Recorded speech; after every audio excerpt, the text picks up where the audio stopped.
Hello everyone, my name is Ashish and you're watching another web YouTube channel, and in this video we are going to learn about JavaScript events. So without wasting any time, let's get started.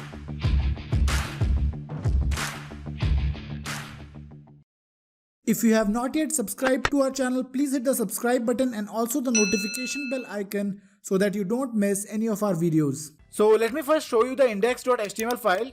Here you can see that we have linked the style.css file and we have given it a title of JavaScript events. And then inside the body tag, we have a div having an ID of container. Inside this, we have an empty div having an ID of box. Here you can see this, I have given a background color of gray. And here we will see the results of the various events which we are going to use. Then you can see we have another div having an ID of button. And inside this, we have a paragraph element. So we are going to use this as a button. You can also use a regular button tag and create a HTML button, but I'm not using that. I've just created a div just to show you that these events are not specific to the buttons. They can be used anywhere. Like I've just created a div and it can be used here, so it can be used anywhere.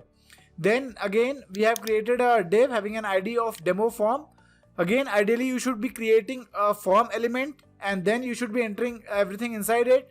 But it is just for demonstration purposes. That's why I have created a div and I have given it an ID of demo form. Now, if we go into the CSS, very basic, nothing fancy, just given some background colors and that's it. Now let's come on to the script.js file. Now before we start, let's grab the div having the ID of box and button both. So we'll first create a variable box. Again, you can give any name you want and I'll use query selector to grab my box div.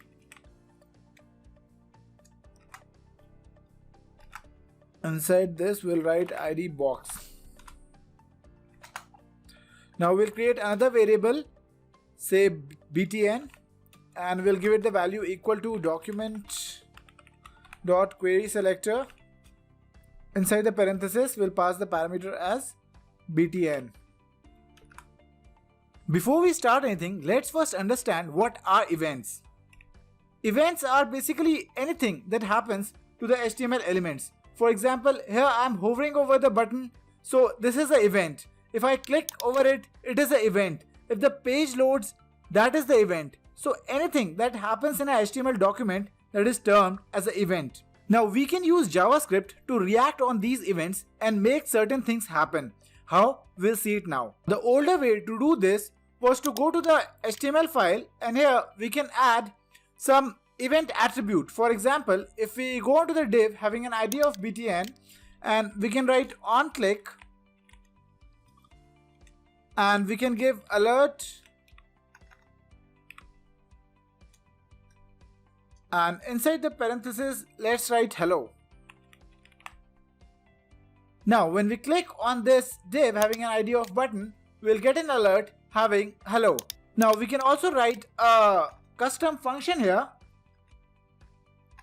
So, for example, we can say my function and we can define the my function in our script.js file. So, let's define a new function here and give it a name of my function. And inside this, we can write alert and let's say hello. Now, if we click on this div having an ID of button, we will get an alert saying hello. So what is happening here? When we click on this div, the onClick event gets fired and we can see the command which is inside our my function. So that is how the sequence of events are happening. Now you generally don't want to use this method because you want to keep your HTML code and your JavaScript code different. So you want to manage those things easily. That's why we want to keep all our JavaScript only on the script.js file and not on the HTML file. So I'll remove this from here.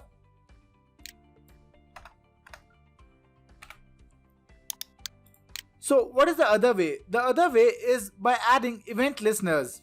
We have already grabbed the button div. So let's write btn.add event listener. And here we can listen for various events and react accordingly. So for example, if we want to listen for the click event, so we can say click And the second parameter will pass whatever action we want to make it happen. So for example, here we'll write my function. Now if we click on this div having an ID of button, we will get an alert saying hello. So this is same as the previous method, just we are using the add event listener method. Now there is also something known as event parameter. The event parameter is passed in this function whichever we create, and it is represented by E or event, or you can give it any name you want. Now this event parameter is actually an object containing information about the action just happened. Passing this event parameter is completely optional, but it is very useful sometimes. As we will see right now, we will take some examples and we will see how we can use this event parameter to get various information and do various things. Let me first remove this alert hello. Now let's log on to the console, the event parameter, and see what we have.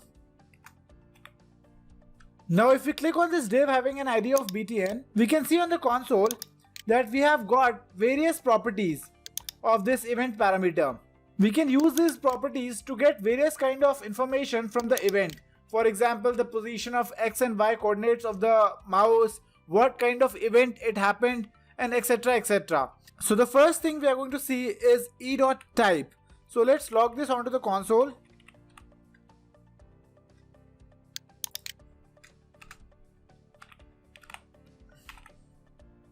And if we click here, we can see that we have got the event type as click. So let me first delete this. What we'll do is we'll add a inner HTML. So we can do box.inner HTML.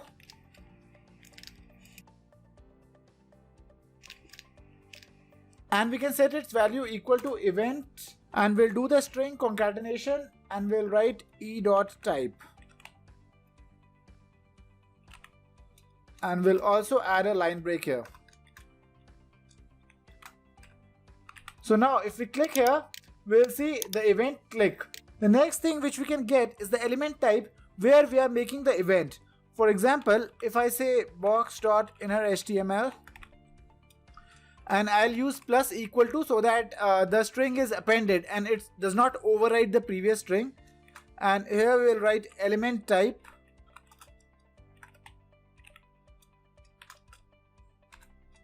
And we can write e.target. And we'll add a line break at the end. So now if we click on this blue div, we will get the event as click and the element type as the HTML paragraph element. If I click outside this paragraph somewhere here, so you can see that we'll get the object HTML div element. So basically it is giving the element type where we are making the event. Right now we are making a click event, and if we click on the paragraph, then it gives the HTML paragraph element, and if I click in the div, it gives object HTML div element. The next thing which we can do is find the ID or the class name of these HTML elements. For example, we can say box.innerHTML, and we can do plus equal to, and here we can do element ID.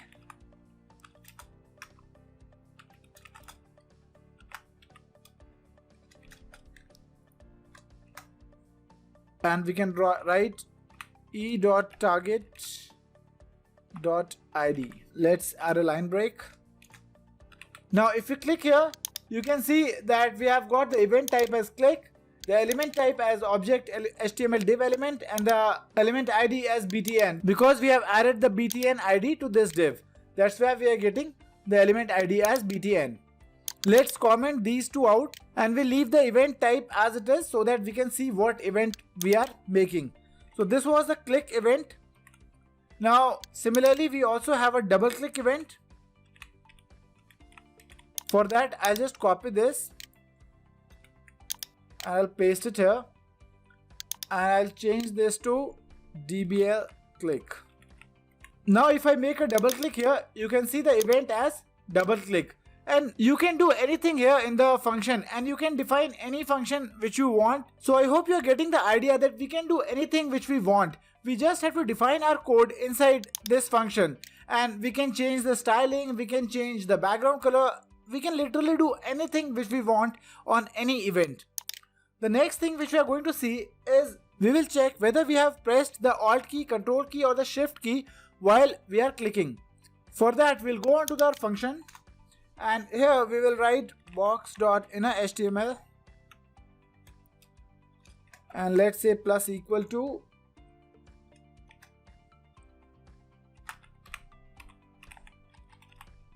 plus, and we can do e dot alt key. What this does is when we'll press the alt key while clicking, it will give true. So if I'm pressing the alt key here and I'm clicking on this blue div, we will get the alt key pressed true. And if I do not click on the alt key, we will get it as false, as you can see here. Similarly, we have the control key and the shift key as well. So let me just copy and paste it.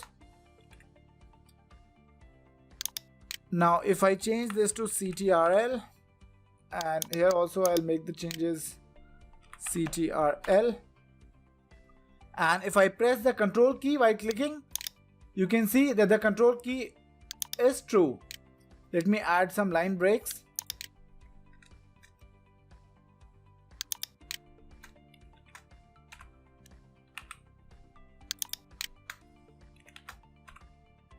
Similarly, we can do it for shift key as well.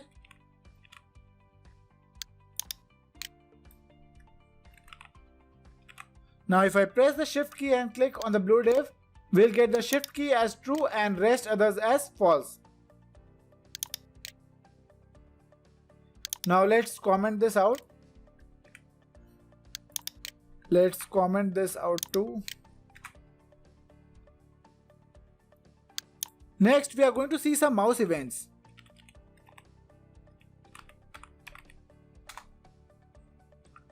First is mouse down. Now let me copy this and I'll paste it here. Now let's change the DBL click to mouse down. So if I press the mouse button over this div, we can see that the event is fired, and here we can see the event type as mouse down. Similarly, we also have mouse up.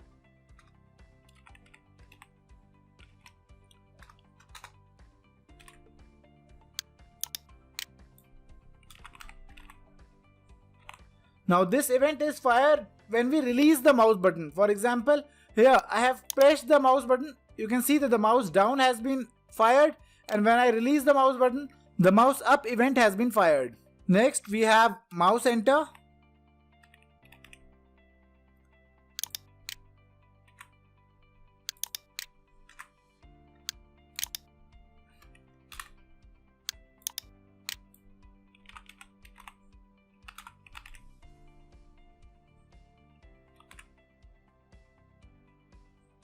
This event occurs when the pointer is moved into the element. For example, here if I am moving inside the element, then you can see that the mouse enter event is fired. You can see this again. Similarly, we have mouse leave.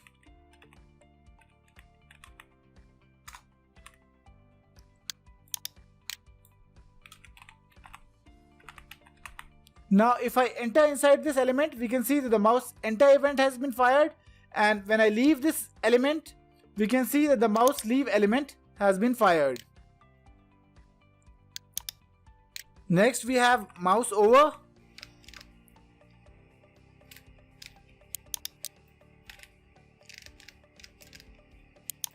Now the mouse over event is fired when the pointer is moved onto the element or onto one of its children. For example, if I move inside, we can see that the mouse enter event has fired. Now if I move over this paragraph element, you can see the mouse over event has also been fired. To understand this even better, let's log e.type onto the console.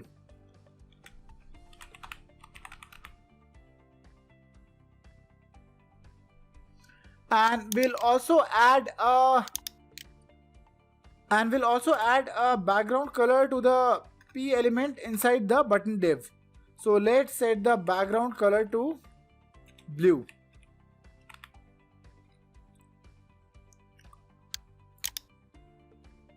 Now you can see when the pointer enters this div, both the events, the mouse over and the mouse enter, is fired. But when we move over to the paragraph element, only mouse over is fired and not the mouse enter. You can see that the mouse over is getting fired again and again, and not the mouse enter. So that is the difference between mouse enter and mouse over. Similar to the mouse over, we also have mouse out. Again, the mouse out event is fired whenever the pointer enters any element or its children.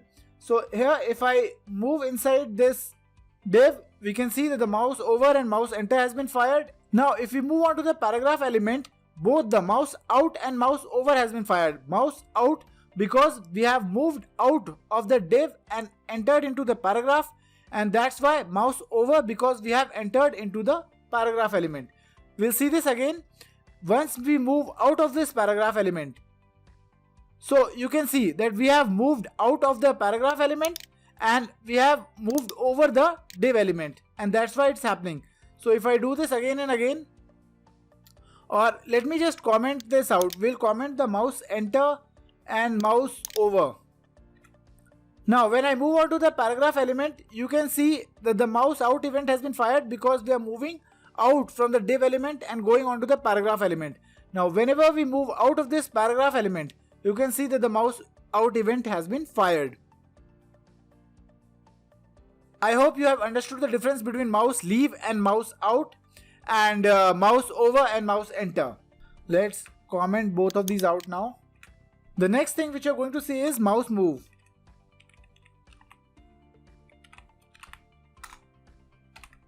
Let's paste this, and here we will change this to mouse move. The mouse move event occurs when the pointer is moving over the particular element. For example, if I move over this element, you can see that the mouse move event is fired. You can see as I move the pointer over this element, you can see that the mouse move event is firing again and again. Now we can also find the X and Y position of the mouse as we are moving it. For that, let's first comment this out. Now let's write box.innerHTML and we'll say plus equal to, and here we'll use e.clientX and client Y. Let's add a comma between them, and here we'll write plus e.client Y. Now if we move our mouse over this, you can see that it is giving the X and Y coordinates of the mouse. The client X and client Y properties returns the horizontal and the vertical coordinates of the mouse pointer relative to the current window when the mouse event was triggered. So this is the X and Y coordinate of the mouse pointer with respect to this current window. Now if you want to have the X and Y coordinates with respect to the element, we can use offset X and offset Y. So we'll just copy this and we'll paste it here, and we'll change this to offset.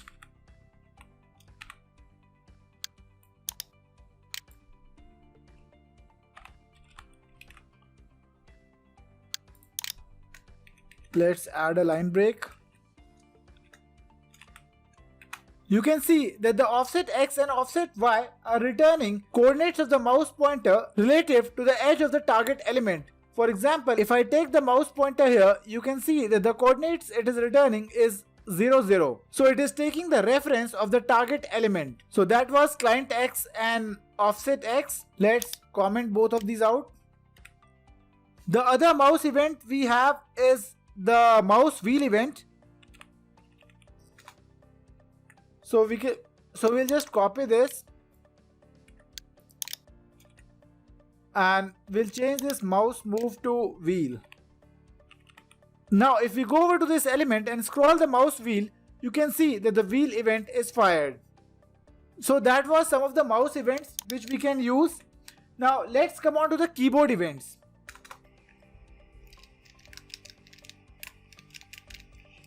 To use the keyboard events, we will use this input box here. So let's first declare a variable, say input, and we'll give it a value equal to document.querySelector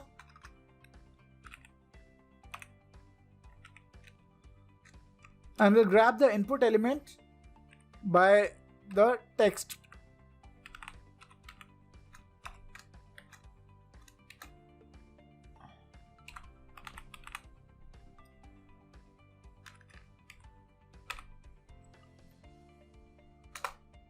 Now we can say input dot add event listener, and again we can use the click event first, for example, just to see that whether it's working or not.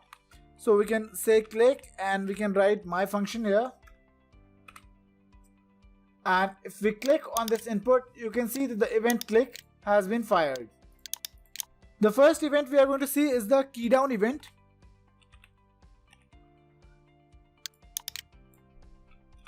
Let's change this to key down.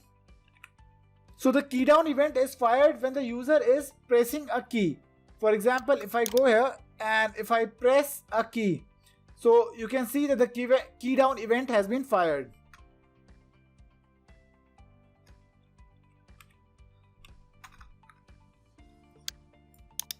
To understand this better, let's log the type of the event on the console also. So I'll say console.log and we'll write e.type. Now when we select this input box and I press on a key, you can see that the key down event is getting fired again and again. Similarly, we also have the key up event. Let's copy this and we'll paste it here and we'll change this to key up. The key up event will be fired when we release the key. So if we comment this out, now let's select this input box and here you can see I am pressing a key. So for as long as I am keeping the key pressed, nothing is happening. Now as soon as I will release the key, you can see that the key up event has been fired. So every time I release a key, the key up event is getting fired. Next we have the key press event.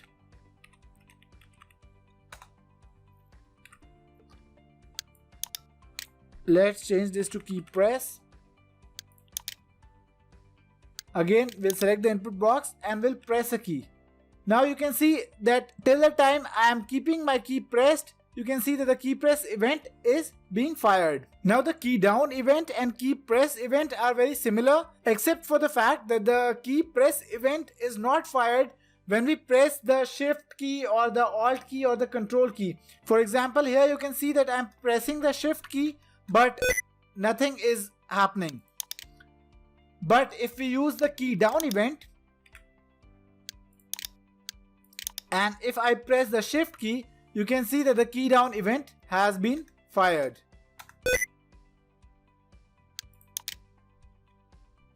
So that was the difference between key press event and key down event. The next thing which we have is focus. So we can say focus. So the focus is when we select this text box, the focus event is fired. And similarly we also have blur. So whenever we select outside the text box, the blur event will be fired. Just change this to blur. So clicking inside this will fire focus, outside blur, inside focus, outside blur. We also have some other events like copy, cut, copy, paste. For example, cut, copy, paste. So if I use the cut event, we'll change this to cut. Now if we write something and if we cut this, you can see that the event cut has been fired. So let's copy this and paste this, and we can use copy and we can also use the paste event. So we can use the copy event or the paste event. Let me show you. So if I write something and if I copy it, you can see that the copy event has been fired. and if I paste it, you can see that the paste event has been fired.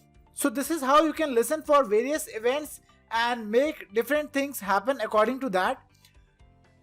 These were only a handful of events which I have shown you in this video. There are a number of other events which you can use, and if you want to take a look, the link is in the description. Thank you for watching the video. Please hit the like button if you learned something. If you are new here, consider subscribing. See you in the next video. Till then, take care. Bye bye.